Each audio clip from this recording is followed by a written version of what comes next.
আকাশ বাতাস চাঁদ সিতারায় বইছে খুশির বান।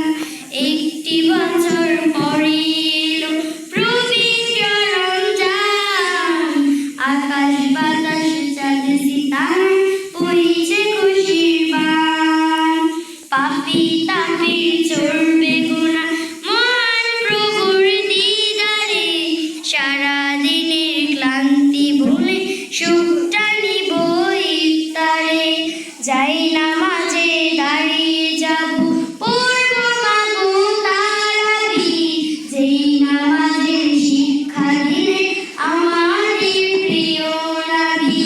যাই নামাজে দাঁড়িয়ে যাব পড়ব মাগো তারাবি, যেই নামাজের শিক্ষা দিলে